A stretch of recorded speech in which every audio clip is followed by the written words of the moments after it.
What a news. What a news. Michael, là, tu frappes fort.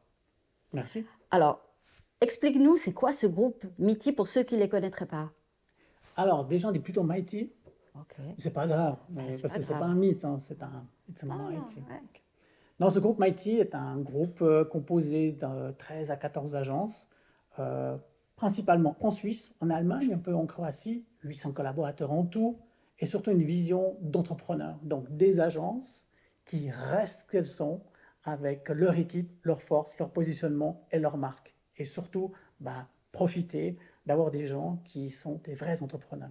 Alors, si je comprends bien, c'est un groupe type à la MC Saatchi où c'est que des agences indépendantes qui s'unissent ou vraiment tu as vendu ton agence à ce réseau?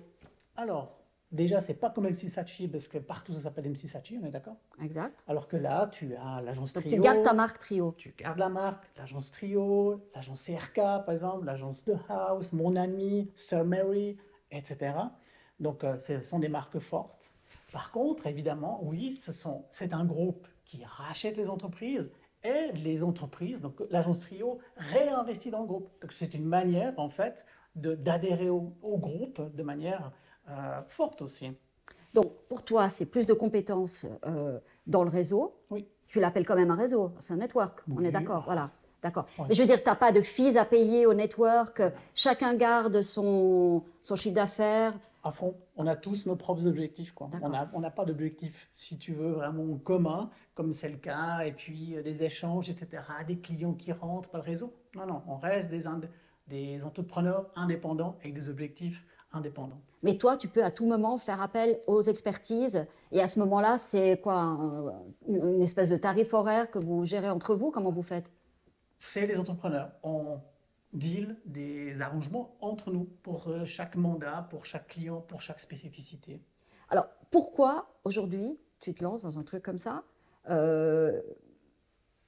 Mais d'abord parce que là, C'était une manière pour toi de quitter tranquillement l'agence ou c'est aussi une manière de pérenniser l'agence? j'imagine c'est surtout pérennisé. Non, mais forcément, la plus ancienne agence de com de Suisse, elle se doit de vivre encore le plus longtemps possible. Et c'est vrai que comme entrepreneur, on se pose toujours la question, comment est-ce qu'on va poursuivre? Comment ça va se passer? On sait tous que le milieu de la communication, voilà, il y a beaucoup d'effervescence, beaucoup de jeunes, des choses qui bougent. Donc il faut assurer que ça puisse bouger avec l'ensemble de la chose. Et alors ce groupe-là, qu'est-ce qu'il amène? Il amène une certaine sécurité dans l'avenir par rapport à des moyens et puis un réseau fort. Donc c'est ça qui m'a vraiment beaucoup plu. Et c'est vrai que ça m'a permis aussi d'institutionnaliser, on va dire, des échanges entre agences qui ont la même pensée malgré tout, qui ont un objectif un peu commun. Et c'est ça qui était, à mon avis, c'était pour moi un élément clé. Peut-être explique-moi comment tu étais arrivé sur l'histoire Trio, parce que Trio existait et toi, tu venais de Zurich. C'est assez intéressant parce que tu t'es dit, il y avait une équipe qui partait et puis tu étais un tout jeune, je veux dire, à ce moment-là. Qu'est-ce qui t'a amené à reprendre cette agence? Alors, c'était un peu une histoire émotionnelle. Je suis arrivé à l'agence un peu par hasard. J'avais une autre entreprise, j'avais un mandat à finir, ils m'ont gardé, j'ai vu passer 3-4 directeurs. Finalement, ils ont dit pourquoi on va essayer que celui-là. Donc, ils m'ont mis moi à la place. Et puis, d'un coup, le décès d'un des propriétaires a fait que, voilà, qu'est-ce qu'on fait? On arrête tout, etc. Ouais. Et puis, moi, j'ai dit, mais non, il faut continuer. Là, ça marche, on commence à développer des trucs vraiment chouettes. Alors, j'ai repris le tout, je dirais, avec du positif et du négatif, mais il a fallu se battre bien des années. Et c'est vrai que c'était la force d'une marque, quoi, finalement. C'est une marque qui était existante, une notoriété qui était là. Voilà, il fallait pousser, avoir une image un peu plus moderne. Et donc voilà, on a mis quelques années pour résoudre tout ça, mais je crois qu'on a bien réussi. Et donc ce positionnement-là, je voulais absolument le garder. Donc dans la perspective de ce qui m'est arrivé, me dire, il y a une ancienne génération qui à un moment donné change, disparaît, il faut avoir des solutions sous la main. Et c'était une bonne solution pour l'avenir de l'agence. Alors, il y a pas mal de personnes aujourd'hui qui sont sur le marché qui ont la même réflexion que la tienne parce que, évidemment, les années passent pour tout le monde et tout d'un coup, on se dit, mais qu'est-ce qu'on va faire avec ces agences? Une agence, ça ne vaut rien. Je veux dire, il n'y a pas de mur, il y a très peu d'agences qui ont acheté les locaux dans lesquels elles sont, donc ça vaut par la qualité des gens qui sont là et par leurs clients. Et c'est vrai que réussir à faire ce pas que tu es en train de faire, ça veut dire que tu es obligé de rester quelques années. Parce que sinon, une fois que tu vends un réseau et tu pars, tout s'écroule. Donc, combien de temps, quel est le deal que tu as passé avec Mighty? Bon voilà, déjà, quand même, une agence, c'est pas qu'une personne. Encore Exact. de plus, l'agence Trio, on a une super équipe de direction, on a des super collaborateurs, c'est un ensemble de choses. Donc franchement, je pourrais mourir là tout de suite, et puis ça continuerait quand même, hein, ça je peux le dire. Absolument. Ça c'est sûr. Mais en même temps, c'est vrai que quelle est la valeur d'une agence?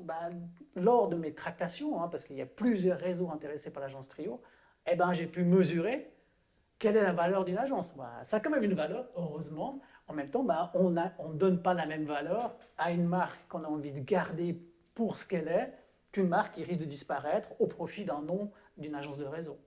Tout à fait. Non, non, le fait que ça reste Trio. Ce qui est intéressant, c'est que finalement, tu n'as pas trouvé dans tes recherches, tu n'as rien trouvé sur Zurich. Alors, Zurich, C'est un autre monde. Non. C'est même pas l'international. C'est vraiment un autre monde, mais pour dire, il faut aussi avouer quand on a des échecs. Hein.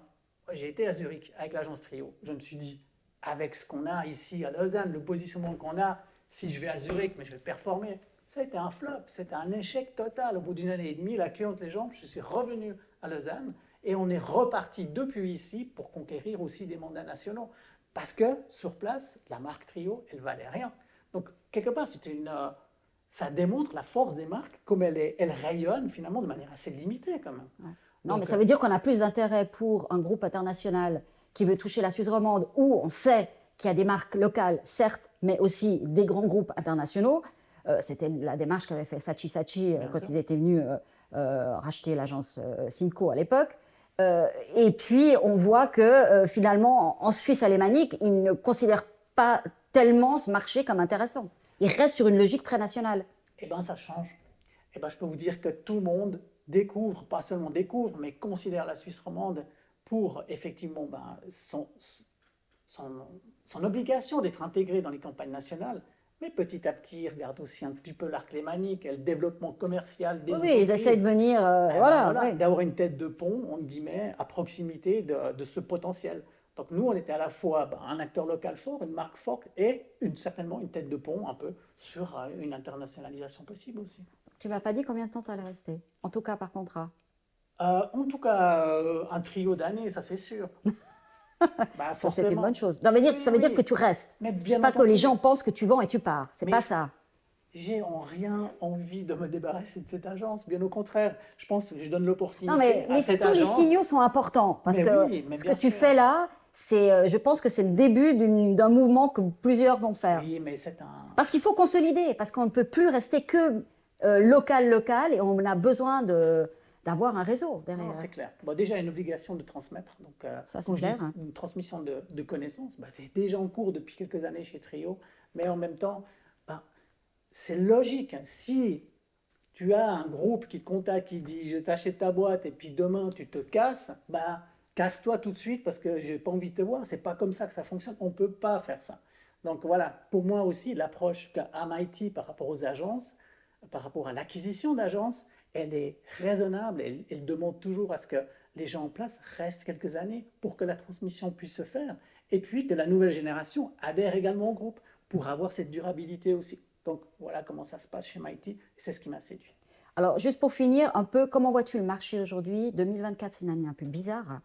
On a l'impression, on sent que il y a eu toute cette phase d'inflation qui a aussi renchéri pour beaucoup d'entreprises. Donc, il y a moins en parlant avec les agences, toutes me disent qu'il y a moins de pitch actuellement. Est-ce que c'est. Bon, on a vu, c'est cyclique, hein, donc la valeur d'une agence aussi durée. Comment tu penses qu'on sortira de cette passe actuelle? C'est plusieurs paramètres, comme dit.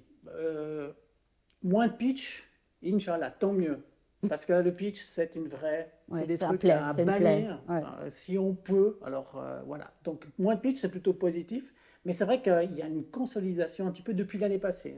L'année passée, il y a eu beaucoup, beaucoup de mouvements. Ouais. Forcément, il y a maintenant des collaborations qui sont mises en place. Et heureusement qu'elles sont pérennes et heureusement qu'elles durent. Et c'est une bonne chose. Mais c'est vrai qu'il y a beaucoup moins de mouvements. Donc, pour les gens qui étaient déjà bien positionnés l'année passée, elles le sont aussi bien pour cette année, ce qui est le cas. Mais j'ai pu remarquer effectivement que j'ai beaucoup plus de contacts en direct aujourd'hui que des appels pour les pitchs.